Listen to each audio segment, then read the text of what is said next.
Hello friends, I am Harish Demla from Accurate Fortune Astrology। दोस्तों आज हम बात करने जा रहे हैं सूर्य देव की टॉरस लगन के सेकंड हाउस की प्लेसमेंट के बारे में।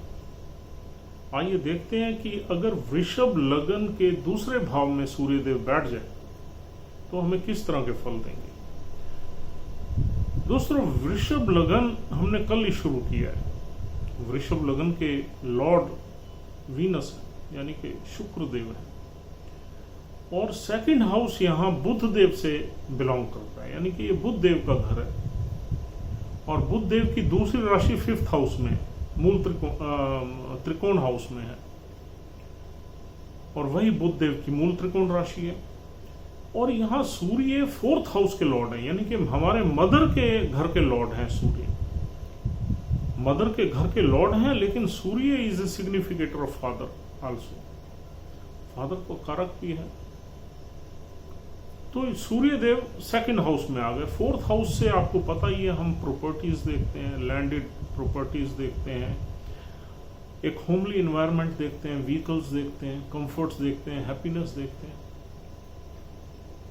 और सेकंड हाउस हमारी फैमिली का घर है, वेल्थ का घर है, स्पीच का घर है, फैमिली लीनिएज का घर है, और एक्यूमुलेटेड वेल्थ का घर है पर्टिकुलरली।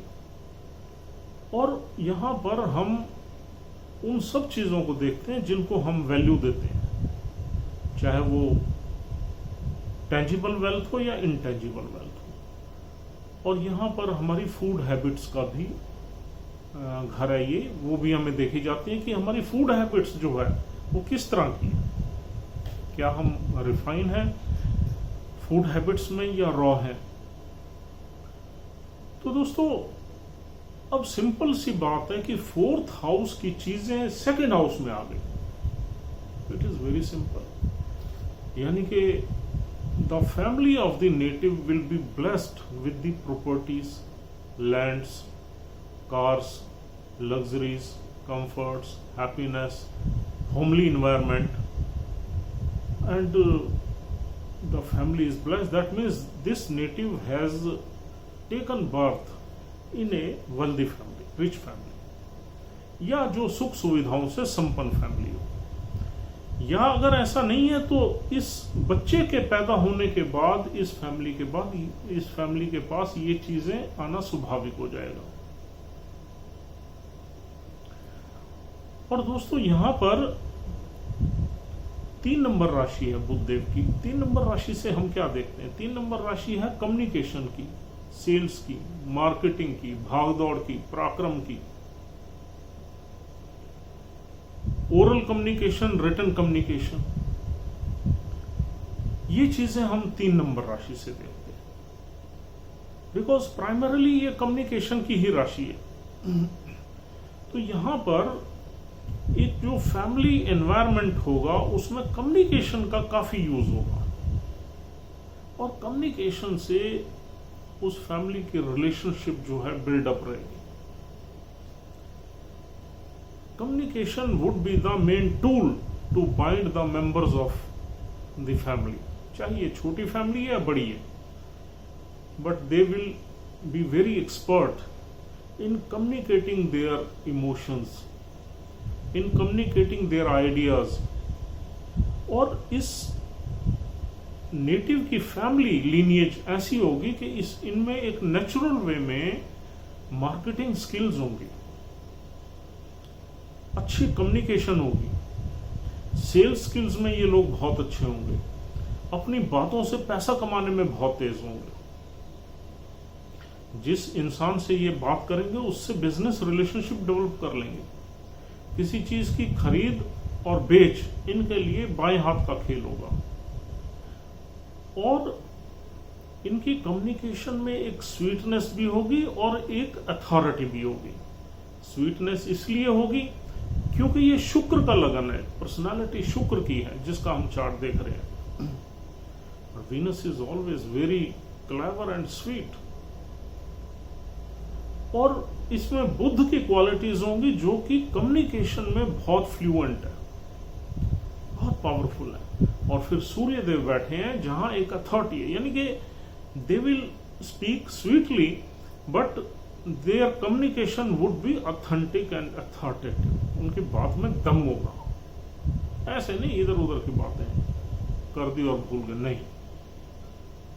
अगर वो कोई बात कर रहे हैं तो उस बात में एक वेट होगा, एक अथॉरिटी होगी, एक कमिटमेंट होगी, but they will communicate in a very sweet and decent manner. तो ये जो ब्लेंड है, ये जो 2-3 चीजों का ब्लेंड है, ये बहुत ही सुपीरियर है। ऐसे लोग अपने बिजनेस में, अपने प्रोफेशन में बहुत ही कामयाब होते हैं, क्योंकि they have an edge of their best communication.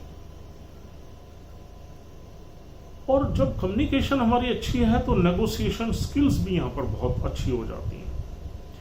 आप अपने बिजनेस में जब चीजों को नेगोशिएट करते हैं तो डेफिनेटली आपके मार्जिन्स, आपके प्रॉफिट्स, आपका एडवांटेज बढ़ जाता है, because you can negotiate the things in your favour. तो ये फैमिली की लीनिएज होगी।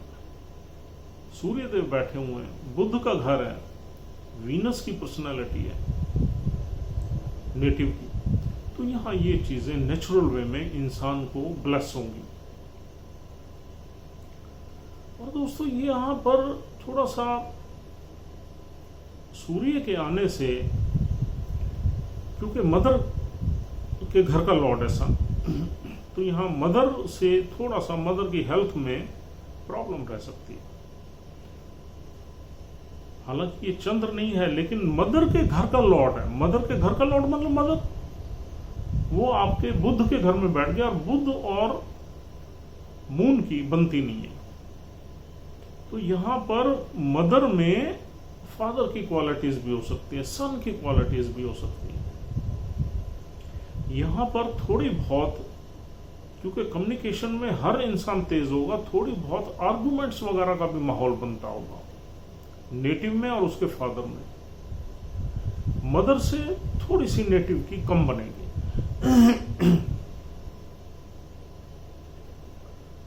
और दोस्तों ये 4th हाउस से हम एजुकेशन देखते हैं, primary education up to 12th +2।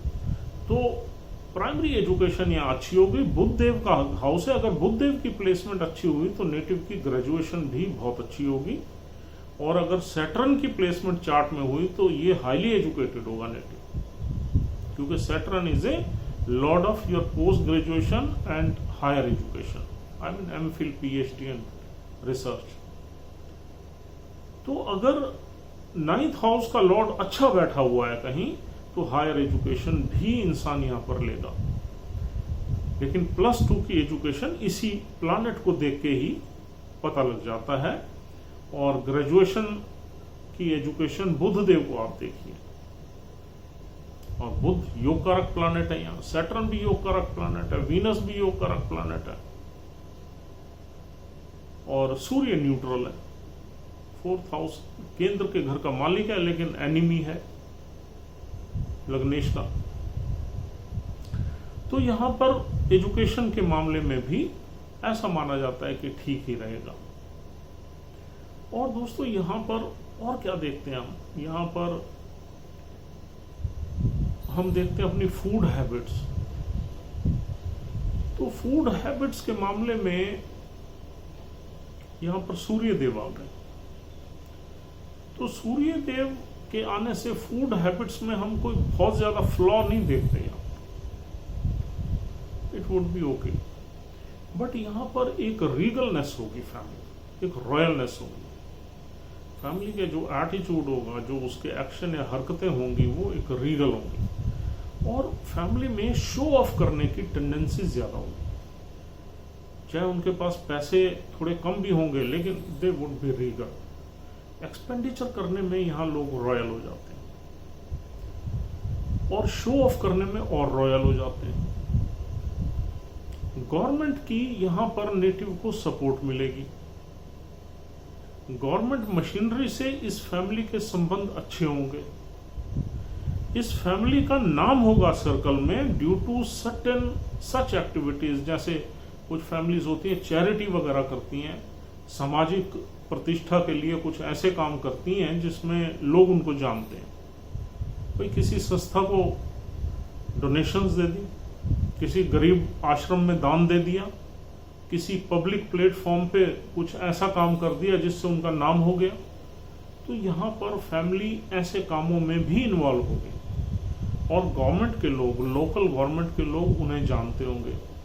यहाँ पर नॉर्मली देखा गया है कि इंसान बिजनेस ही करता है और यहाँ पर फादर जो है वो कहीं ना कहीं वेल्दी होता है। और दोस्तों ये सारी चीजें डेफिनेटली यहां पर मिलती हैं, लेकिन यहां एक कंट्राडिक्शन है। वो कंट्राडिक्शन ये है कि यहां जो तीनों नक्षत्र हमें मिलते हैं उसमें से एक तो है मृगशिरा नक्षत्र, जिसके 2 चरण यहां पड़े हुए हैं, तीसरा चरण और चौथा चरण, यानी कि 0 से 6.4 डिग्री तक यहां मृगशिरा नक्षत्र मिलता है मंगल देव का। और दूसरा नक्षत्र है यहाँ अर्द्रा नक्षत्र। अर्द्रा नक्षत्र बहुत ही खराब नक्षत्र है, ये राहु का नक्षत्र है और सूर्य और राहु में बिल्कुल बिटर एनिमिटी है। और अर्द्रा नक्षत्र में कोई ना कोई इमोशनल टर्माइल होता है इंसान की लाइफ में, बहुत बड़ा टर्माइल भी हो सकता है, कुछ चीजें ऊपर नीचे हो जाती हैं, कुछ स्टॉर्मी इवेंट्स रहती हैं लाइफ में, तूफानी घटनाएं रहती हैं। वो कभी कभी हेल्थ से रिलेटेड भी हो जाती हैं, कभी बिजनेस से रिलेटेड भी हो जाते हैं, यू नेवर नो, लेकिन अप डाउन जरूर रहते हैं। क्योंकि अर्द्रा नक्षत्र का डिटी जो है वो रुद्रा है और Rudra is a god of storms. और रुद्रा क्या है? Rudra is a third eye of Shiva. Shiva ji की जब तीसरी आंख खुलती है तो क्या होता है? तूफान आता है। वह तूफानी आई है, वो खोलते ही तभी है जब उनको गुस्सा आता है।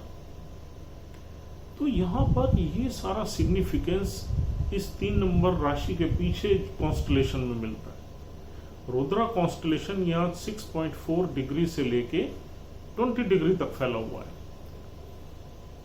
तो अगर सूर्यदेव रुद्रा नक्षत्र में आते हैं तो कुछ न कुछ प्रॉब्लम्स हमें नजर आती हैं और उनका होना लगभग निश्चित होता है।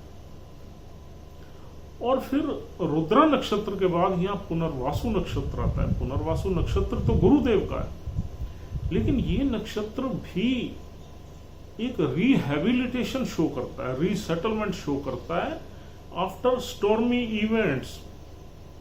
क्योंकि ये अर्द्रा के बाद का नक्षत्र है। इसका मतलब अर्द्रा नक्षत्र में काफी जो चीजें होती हैं, इवेंट्स होती हैं, आदमी को हिलाने वाली होती हैं और फिर उस इंसान की रीएस्टैब्लिशमेंट पुनर्वासु नक्षत्र में होती है। अर्द्रा नक्षत्र के 2 चरण ज्यादा खराब हैं, दूसरा और तीसरा चरण। पहला और चौथा चरण फिर भी बचा हुआ है। पहला चरण है तूफान से पहले का, दूसरा चरण है तूफान का, तीसरा चरण है तूफान जब अपनी चरम सीमा पर होता है और चौथा चरण है तूफान के बाद का। और पुनर्वासु नक्षत्र गुरुदेव का नक्षत्र है। इट इज ए नक्षत्र ऑफ रिहेबिलिटेशन। वैसे ये नक्षत्र अच्छा है, इंसान को दोबारा रीसेटल कर देता है चीजों को, लेकिन फिर भी जब रीसेटलमेंट की बात ही आ गई तो इसका मतलब कुछ ना कुछ इंसान टर्मोइल में से, कुछ प्रॉब्लम्स में से तो निकलेगा ही। तो यहां पर नक्षत्र दोस्तों, और पहला जो मंगल का नक्षत्र है वो भी कुछ इस तरह का नक्षत्र है कि उसमें इंसान अपने मटेरियलिस्टिक गेन्स के पीछे भागता ही रहता है, उसकी सेटिस्फेक्शन नहीं होती, वो हमेशा ही दौड़ता रहता है। एक जगह उसके गोल्स अचीव हो जाते हैं, फिर अगले गोल बन जाते हैं, वो हो जाते हैं, फिर अगले गोल, उसको चैन नहीं मिलता। He does not stand anywhere for relaxing. नहीं, उसके गोल्स और उसकी जो भूख है पैसे की वो बढ़ती चली जाती है और वो भागता रहता है। तो ये वेल्थ तो दे सकता है ये नक्षत्र, मंगल देव का नक्षत्र है, लैंडेड प्रॉपर्टी के हाउस का ही सूर्य लॉर्ड है, लैंडेड प्रॉपर्टी दे देगा, एक से ज्यादा प्रॉपर्टीज दे देगा, ब्लेस करेगा अगर मंगल की पोजीशन कहीं ठीक है। लेकिन आदमी में डिससेटिस्फेक्शन रहती है, वहां प्रॉब्लम है। तो दोस्तों यहां पर जो नक्षत्र है वो अच्छे नहीं है। जैसे हमने पहले भाव में यानी कि 2 नंबर राशि में आपको बताया था कि सूर्य देव जब लगन में आ जाते हैं तो हालांकि वीनस से यानी कि शुक्र देव से सूर्य देव की एनिमिटी है, लेकिन वह नक्षत्र बहुत अच्छे पड़े हुए हैं। तीनों नक्षत्र ऐसे हैं जहां सूर्य देव कंफर्टेबल है। एक सूर्य का अपना है, एक चंद्र का, एक मंगल का है। यहां भी मंगल के 2 चरण है, वहां सूर्य कंफर्टेबल है, लेकिन राहु के नक्षत्र में कंफर्टेबल नहीं है। गुरु के नक्षत्र में कंफर्टेबल है, लेकिन पुनर्वासु नक्षत्र कुछ ऐसी चीजों को ही रिफ्लेक्ट करता है।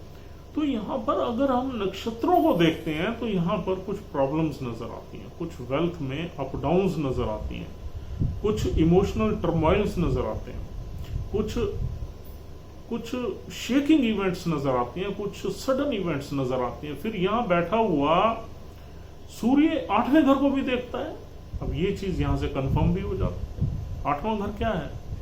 It is a house of sudden events, it is a house of life and death, it is a house of transformation, and it is a house of inheritance also.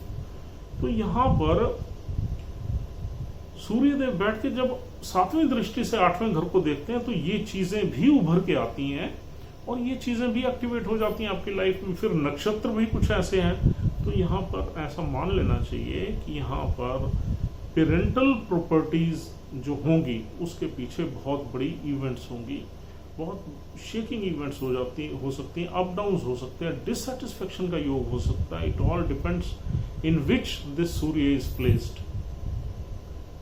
अगर ये मृगशिरा नक्षत्र में पड़ा हुआ है और मंगल अच्छी पोजीशन में है, हालांकि मंगल मारक प्लैनेट है, लेकिन अगर मंगल की प्लेसमेंट किसी अच्छे हाउस में है तो सूर्य की महादशा में अच्छे फल मिलेंगे।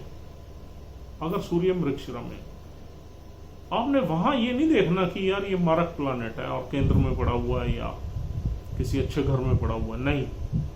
जब हम मंगल को एनालाइज करेंगे तब हमने ये चीजें देखनी है कि यार ये तो मारक प्लैनेट है। अगर ये अच्छे घर में आ गया तो खराब करेगा उसे, क्योंकि मारक प्लैनेट है, नुकसान करवाएगा। लेकिन जब हम सूर्य को एनालाइज करेंगे, सन को एनालाइज करेंगे, तो आपने सिर्फ मंगल की पोजीशन या प्लेसमेंट ही देखनी है कि वो किस हाउस में। आपने ये नहीं देखना वो किस हाउस का लॉर्ड है, आपने ये देखना किस हाउस में। तो सैटर्न के जो रिजल्ट्स हैं, सैटर्न की जो प्रेडिक्शंस हैं, वो मंगल की सिर्फ प्लेसमेंट को देख के आपने तय करनी है। अगर मंगल किसी अच्छे घर में पड़ा हुआ है आपके चार्ट में, यानी कि 12वें में नहीं है, 8वें में नहीं है, 6ठे में नहीं है, या तीसरे में ठीक हो जाता है, सो हो जाता है, या चौथे में नहीं है, नीच का हो जाता है, तो यहां सूर्य की दशा ठीक आपको फल देगी। अंतरदशा भी, प्रयंतरदशा भी, महादशा भी। और अगर ये अर्द्रा नक्षत्र में है सूर्य, तो आपने राहु की प्लेसमेंट देखनी है। राहु अगर नीच का पड़ा हुआ है, या अगर चौथे घर में राहु आ गया, चौथा घर बिगड़ गया, तो यहां दिक्कत पैदा करेगा। ये प्रॉपर्टी में लॉसेस देगा, मदर की हेल्थ में खराबी कर देगा। अर्द्रा नक्षत्र वैसे ही मैंने बताया कहीं ना कहीं इमोशनल टर्मोइल देता है। और अगर ये फादर के घर में नीच का आ गया, यानी कि शनि के साथ आ गया, तो भी बहुत बड़ी दिक्कत पैदा हो जाएगी।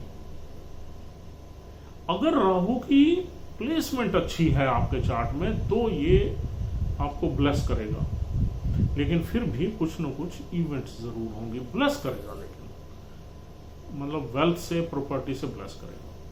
तो आपने राहु की प्लेसमेंट यहां देखनी है अर्द्रा नक्षत्र में। और फिर अर्द्रा नक्षत्र के बाद यहां आता है 20 डिग्री से 30 डिग्री, और फिर आगे भी एक चरण इसका चला जाता है नेक्स्ट साइन में, यानी कि 4 नंबर साइन में। वो नक्षत्र है पुनर्वासु।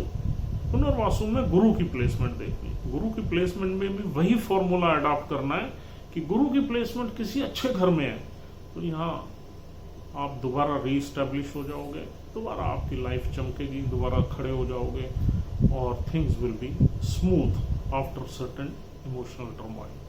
तो दोस्तों ये थोड़ी डेप्थ मैंने बताई है आपको नक्षत्रों को लेके, लेकिन यहां पर अगर हम इसको सुपरफिशियली देखें, ऊपर से देखें, तो ये प्लेसमेंट बहुत अच्छी है। लेकिन अगर हम इसके अंदर घुसें तो कुछ ना कुछ टर्मोइल्स, कुछ ना कुछ प्रॉब्लम्स, कुछ ना कुछ अप डाउन्स, कुछ ना कुछ दिक्कतें यहाँ पर जरूर मिलती हैं, और वो होती भी रहती हैं।